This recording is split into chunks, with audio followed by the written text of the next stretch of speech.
6 of wands, okay. Starting of the week ही आप कोई विक्ट्री देखने वाले हो, कोई तो भी सक्सेस आपके पास आना चाह रही है और आ सकती है। आप काफी टाइम से अगर किसी पर्सन के कम्युनिकेशन का वेट कर रहे थे तो वो भी हो सकता है। यहाँ आप देख सकते हो 2 ऑफ वॉन्ड्स का जो कार्ड आया ये आपको यही बता रहा है एक्चुअली आप काफी टाइम से किसी अपॉर्चुनिटी का वेट कर रहे थे, किसी पर्सन के आने का वेट कर रहे थे, किसी पर्सन के कम्युनिकेशन का वेट कर रहे थे, या आप ही कहीं मूवमेंट करने का वेट कर रहे थे, ट्रैवलिंग का वेट कर रहे थे। तो ये सारी चीजें ना आप इस वीक में देख सकते हो, मीन्स आप स्टार्ट हो सकती हैं। ठीक है, ट्रेवल करना चाहते हो तो ट्रेवलिंग भी इन्वॉल्वमेंट दिख रहा है मुझे। हाँ, किसी अपॉर्चुनिटी, रिसोर्सेस, सारी चीजें आती हुई दिख रही है। कोई पर्सन आपके साइड मूवमेंट लेते हुए दिख रहा है ना। बाकी और कार्ड्स निकालते हैं तो क्लैरिफाई हो जाएंगी चीजें। बाकी बहुत ही पॉजिटिव तरीके से स्टार्टिंग ऑफ द वीक हो रही है क्योंकि 6 ऑफ वॉन्ड्स पहले ही निकल के आ गया है। किंग ऑफ कप्स, देखिए मैंने स्टार्टिंग ऑफ द रीडिंग ही बोल दिया था आपको कि आप किसी ऑफर का वेट कर रहे हैं, आप किसी पर्सन का वेट कर रहे हैं, तो वो पर्सन आपके साइड मूवमेंट लेने के लिए निकल चुका है। इस वीक में वो आपसे कम्युनिकेशन कर सकते हैं। आप जिस कप को लेके बैठे हुए तो मे बी वो कप आपका फुल करने आ सकते हैं। और बॉटम में एम्परर का कार्ड आया है, बहुत ही पॉजिटिव कार्ड आया है। मींस आप ना अब लोगों के पीछे भागना आपने छोड़ दिया। अभी तक आप लोगों के में भी पीछे या अपने पार्टनर के पीछे ही मींस भागते थे, लेकिन अब आपके पार्टनर आपके साइड आ रहे हैं क्योंकि आपने एक अथॉरिटेटिव पर्सन की तरह अपनी पर्सनैलिटी बना ली है। मीन्स आप ना अपनी मेंटालिटी इस टाइप की बना ली है कि जिसको आना है आपकी लाइफ में आए, जिसको जाना है जाए, यू डोंट केयर। अच्छी चीज है, इस एम्परर मोड में ही रहना है। आप बता दूं, वापस से किसी नेगेटिव सिचुएशन में नहीं जाना है। अगर पॉजिटिव शिफ्ट आप अपने अंदर लेके आए हो ना तो उसको मेंटेन करके रखिए, और नहीं लाए हो तो लेके आइए, एम्परर मोड में आइए आप। ये कार्ड आपको यही बताना चाह रहा है। ठीक है, बहुत रह लिया आपने नेगेटिव फेस में, बहुत आपने नेगेटिविटी से डील कर लिया। Now you have to move on. ठीक है, और कार्ड्स देखते हैं और देखते हैं आपको क्या आ रहा है। 4 ऑफ सॉर्ड्स, मैंने जस्ट अब भी बोला ना कि आपने बहुत ज्यादा नेगेटिविटी से डील कर लिया, बहुत ज्यादा आपने ओवरथिंक कर लिया, लेकिन अब आपको एम्परर मोड में आना पड़ेगा। अब आपको इस पोजीशन में नहीं जाना है वापस। अगर आप इतना ओवरथिंक करेंगे ना तो 6 ऑफ वॉन्ड्स, विक्ट्री आपके साइड नहीं आएगी। वापस से आप इस थिंकिंग मोड में चले जाओगे, वेटिंग पीरियड में चले जाओगे। ऐसा नहीं करना है आपको, इस मोड से बाहर निकलिए। 2 of swords, 10 of swords, bottom में आया है queen of swords with 9 of cups. Okay, देखिए यहाँ तीनों के तीनों कार्ड मुझे डिफाइन कर रहे हैं आपकी सिचुएशन। मैं थोड़ी देर पहले ही आपसे बोला था ना कि मुझे नजर आ रहा है कि आप किस सिचुएशन से डील कर चुके हैं। आप बहुत ही ज्यादा नेगेटिविटी से डील कर चुके हैं, मे बी बहुत ही टॉक्सिक काइंड के पर्सन से आप डील कर चुके हैं। ये मे बी आपके पार्टनर भी हो सकते हैं। तो आप अपने माइंड में थोड़ी सी कंफ्यूजन क्रिएट हो गई है एक्चुअली कि अब आपको आगे बढ़ना चाहिए कि नहीं बढ़ना चाहिए, है ना। ओवरथिंक कर रहे हो बहुत ज्यादा। किसी पर्सन ने अगर आपको इस सिचुएशन में डाला है, इस नेगेटिव सिचुएशन में डाला है, तो तभी आपके माइंड में कंफ्यूजन आ रहा है कि क्या करना चाहिए आपको।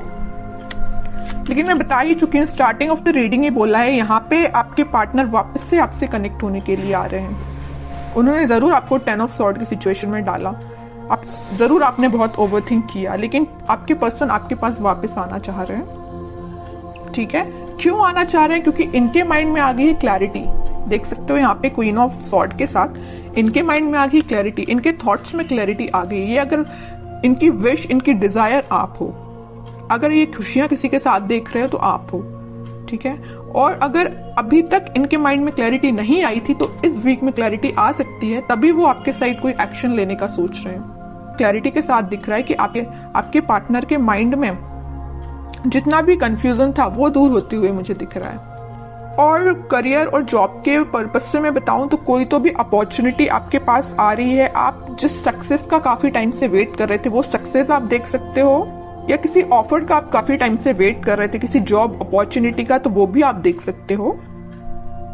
या किसी रिजल्ट का आप वेट कर रहे थे तो रिजल्ट आपको पॉजिटिव वे में ही दिखेगा।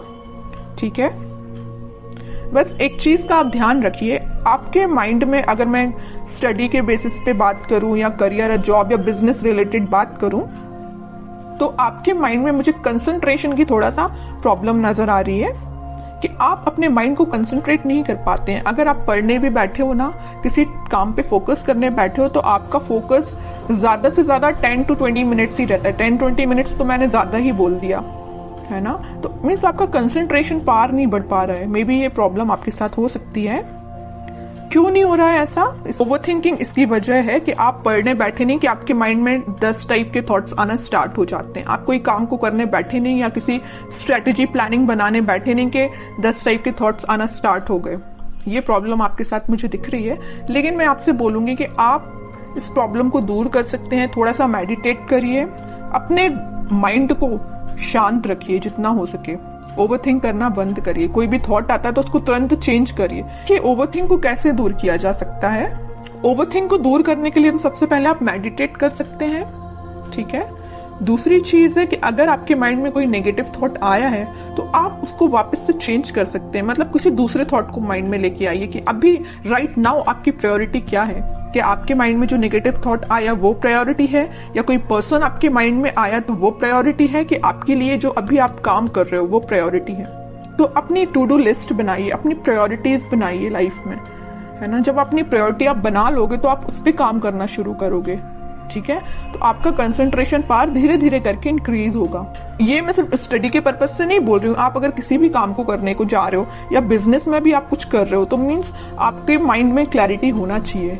ओवरथिंक नहीं करना है, क्लैरिटी लेके आना है। जितना ज्यादा आप क्लैरिटी लेके आओगे ना उतना ज्यादा आप खुशियों के साथ आगे बढ़ोगे। ये 2 कार्ड्स ना आपकी सिचुएशन भी डिफाइन कर रहे हैं। अपने माइंड में क्लैरिटी लाइए, हैप्पीनेस के साथ आगे बढ़िए, ठीक है। अब कुछ हैंड रिटन मैसेज देख लेते हैं आपके लिए क्या निकल के आ रहा है इस वीक में। Transformation begins. मैं स्टार्टिंग ऑफ द रीडिंग ये बोल चुकी थी 6 ऑफ वॉन्ड्स के कार्ड के साथ देख के कि आपकी लाइफ में कोई तो भी पॉजिटिव रिजल्ट आ सकता है, कोई तो भी सक्सेस आ रही है, कोई तो भी पर्सन एंट्री लेने वाला है। तो वही कार्ड निकल के आया, transformation begins. Okay, remember to forgive. सबसे मेन मैसेज है इस 10 ऑफ सॉर्ड कार्ड के साथ। मैंने आपसे बोला था अगर किसी पर्सन ने आपको इस नेगेटिव सिचुएशन में डाला है तो आप उसको फॉरगिव करिए। जितने जल्दी आप उसको फॉरगिव करेंगे ना उतने जल्दी आप अपनी लाइफ में आगे बढ़ पाएंगे, है ना। किसी भी चीज को ना पकड़ के नहीं बैठना है, रिलीज करना है चीजें। Okay, new partner. ओके, यहाँ पे मैंने बोला था ना कोई पर्सन एंट्री लेने वाला भी है, तो ये आपको कोई न्यू पार्टनर भी हो सकता है, या आप जिससे कमिटेड है वो पर्सन भी हो सकता है, कोई भी हो सकता है। बट एक कार्ड यहाँ पे न्यू पार्टनर का आया तो मैक्सिमम लोगों की लाइफ में कोई नया पर्सन भी एंट्री ले सकता है। Okay, honesty is essential. तो आपको ऑनेस्ट रहना है, ईमानदारी से अपना काम करना है। Shine like the stars. Okay, बड़ा ही पॉजिटिव कार्ड आया है। बस आप अपने एफर्ट्स प्रॉपर वे में लगाते जाइए, निगेटिविटी से दूर रहिए, ओवरथिंक करना बंद करिए, प्रॉपर स्ट्रेटेजीज प्लानिंग बनाइए। ये कार्ड फिर आप पे बिल्कुल रेजोनेट हो गई ये चीज। ओके।